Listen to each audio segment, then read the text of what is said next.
Hi friends, welcome to our channel. நம்ம சேனலுக்கு இதுதான் முதல் வீடியோ. டயர் எப்படி கலட்டி மாற்றுறதுங்கறத நான் உங்களுக்கு ஒரு டெமோ வீடியோ போடுறேன். அதுக்கு முன்னாடி டயர் சேஞ்சர் எப்படி ஆபரேட் பண்றதுங்கறத ஒவ்வொரு பீஸா ஒவ்வொரு பெடல்ல நான் வந்து பிரஸ் பண்ணி உங்களுக்கு காமிக்கிறேன். இதுதான் வந்து டயர் சேஞ்சர் ஆபரேட் பண்றதுக்கான 4 பெடலுக்கான ஃபங்க்ஷன் மூவ்மெண்ட். இத நீங்க பாத்தீங்கன்னா உங்களுக்கு ஒரு புரிதல் கிடைக்கும். ஓகே, நம்ம டயர் கலட்டறத பாப்போம். ஃபர்ஸ்ட் டயரோட பீடிங்கை வந்து நம்ம உடைக்கணும். பீடிங்கை உடைக்கிறதுக்கு சைடில் ப்ரெஸ் பண்ணணும். இதை ப்ரெஸ் பண்ணும்போது மவுத்துக்கு நேராக, அதாவது மவுத் வால் இருக்கும், டியூப்லெஸ் மவுத் வால், அதுக்கு நேராக வச்சு நம்ம ப்ரெஸ் பண்ணக்கூடாது. ஏன்னா சப்போஸ் மவுத் டேமேஜ் ஆகிறதுக்கு சான்ஸ் இருக்குது. இதே சென்சார் மவுத் இருந்தால் அதுவும் டேமேஜ் ஆகிறதுக்கு கண்டிப்பாக வாய்ப்பு இருக்குது. அதனால் நம்ம மவுத்தை எப்போவுமே அதுக்கு எதிர்பக்கமாக ப்ரெஸ் பண்ணுறதுக்கு எதிர்பக்கமாக வச்சு தான் ப்ரெஸ் பண்ணணும். அதுக்கப்புறமா இந்த லாக் வச்சு மவுத்துக்கு நேராக தான் அந்த லாக் இருக்கணும். நீங்கள் அந்த லிவர் யூஸ் பண்ணுறீங்கள, அந்த லிவர் யூஸ் பண்ணுற இடம் வந்து உங்கள் மவுத்து பக்கமாக இருக்கணும். அதுவும் சென்சார் மவுத்து டேமேஜ் ஆகாமல் இருக்கிறதுக்கு ஒரு சேஃப்டியான ஒரு வழிமுறை தான். இது மாதிரி ஓவராலாக நம்ம கலட்டிடணும்.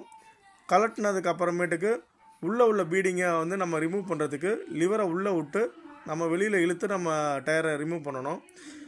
டயரை ரிமூவ் பண்ணதுக்கப்புறமா இந்த பெடல் போட்டு நம்ம அந்த பிஸ்டனை வெளியில் தள்ளிடணும். புது டயர் போடுறதுனால மவுத்தை கட் பண்ணி புது மவுத்து தான் போடணும். அதனால் மவுத்தை நான் கட் பண்ணிவிட்டு புது மவுத்து மாட்டுறேன். இந்த புது மவுத்து எப்படி மாட்டணுங்கிறதையும் நான் ஒரு ஷார்ட்ஸ் வீடியோவில் போட்டிருப்பேன். அதை பார்த்து நீங்கள் தெரிஞ்சுக்கலாம். இல்லைனா நீங்கள் இதிலே நேரடியாக பார்க்குறதுனாலும் பார்க்கலாம், ஒன்றும் ப்ராப்ளம் இல்லை. மவுத்தை வந்து கீழ்ப்பக்கமாக விட்டு நம்ம மவுத் புல்லர் ஒன்று இருக்கும், அதை வச்சு நம்ம இழுத்துக்கலாம். இழுத்தோம்னா மவுத்து லாக் ஆயிரும்.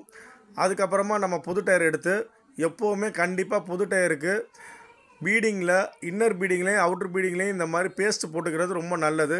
இல்லைனா பீடிங் டேமேஜ் ஆகிறதுக்கு 100% சான்ஸ் இருக்குது. ஸோ கேர்ஃபுல்லாக தான் இதை நம்ம ஹேண்டில் பண்ணணும். பிஸ்டனை திருப்பி நம்ம பழையபடி வச்சு இந்த மாதிரி பீடிங்கை, இன்னர் பீடிங்கை உள்ளே லாக் பண்ணிடணும். அப்புறமா அவுட்டர் பீடிங்க்கு இதே மாதிரி பேஸ்ட் போட்டு அவுட்டர் பீடிங்கையும் இப்போ நம்ம லாக் பண்ண வைக்கணும். ஓவராலாக லாக் பண்ணதுமே டயர் மாட்டுறது ஃபினிஷிங் முடிஞ்சிருச்சு. இதுக்கப்புறம் நம்ம ஏர் பிடிச்சோம்னா டயர் வந்து வீலை மாட்டுறதுக்கு ரெடி ஆயிரும். அடுத்ததாக இப்போ நம்ம பார்க்குறது வந்து டியூப் டயர் மாட்டுறது எப்படி. டியூப் டயர் மாட்டுறதுக்கு முன்னாடி நம்ம என்ன பண்ணணும் அப்படின்னா, டயருக்குள்ளே பவுட்ரு போடணும். இந்த பவுட்ரு எதனால் போடுறோம் அப்படின்னா, டயரும் டியூபும் ஒட்டிடக்கூடாதுங்கிறதுக்காக. ஏன் அப்படின்னா, டியூப் வந்து உங்களுக்கு ரப்பரில் ரெடி பண்ணியிருக்கிறதுனால டயர் ஹீட்டில் டியூப் வந்து டயரோட ரொம்ப ஒட்டிடும். அந்த மாதிரி ஒட்டக்கூடாது அப்படிங்கிறதுக்கு தான் இந்த பவுட்ரு போடுறாங்க. ஸோ இதை நீங்கள் வந்து கன்ஃபியூஸ் பண்ணிக்க வேணாம். டியூப் டயருக்கு மட்டும்தான் பவுட்ரு போடணும், டியூப்லெஸ் டயருக்கு போடக்கூடாது. இதை நிறைய பேர் குழப்பிக்கிறாங்க. டியூப் டயர் மட்டும்தான் நம்ம வந்து பவுட்ரு போடணும். பவுடரை போட்டு அந்த சேம் ப்ராசஸ் தான், அதில் நம்ம பண்ண மாதிரியே தான். டயர் பீடிங்கை ஃபஸ்ட்டு லாக் பண்ணணும். அதுக்கப்புறமா இதில் வந்து ரெண்டாவது என்னன்னா, டியூபை உள்ளே போடணும். டியூபை உள்ளே போடுறது வந்து மவுத்தை கரெக்டாக நேராக அதில் உள்ளே லாக் பண்ணணும். மவுத்து வந்து மேல் பக்கம் பார்த்த மாதிரி இருக்கணும்.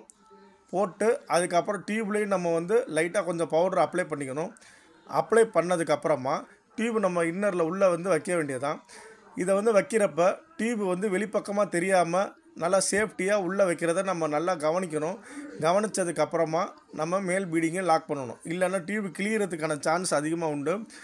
ஸோ இப்போ நம்ம பேஸ்ட் அப்ளை பண்ணியாச்சு. அப்ளை பண்ணதுக்கப்புறம் நம்ம பிஸ்டனை திருப்பி பழையபடி கொண்டு வந்து டயரை வந்து லாக் பண்ணிட வேண்டியதான். இது மாதிரி லாக் பண்ணி ஃபைனலாக நம்ம ஏர் பிடிக்கிறப்ப மவுத்தை ரொம்ப கவனமாக நம்ம ஹேண்டில் பண்ணணும். ஏன்னா மவுத் வந்து உள்ளே போகிறதுக்கான சான்ஸ் இருக்குது. ஏர் பிடிக்கிறப்ப பார்த்து கவனமாக ஏர் பிடிக்கணும். ஓகே ஃப்ரெண்ட்ஸ், இந்த வீடியோ பிடிச்சிருந்தா ஒரு லைக் போடுங்க, கமெண்ட் பண்ணுங்கள், முடிஞ்சால் சப்ஸ்கிரைப் பண்ணுங்கள்.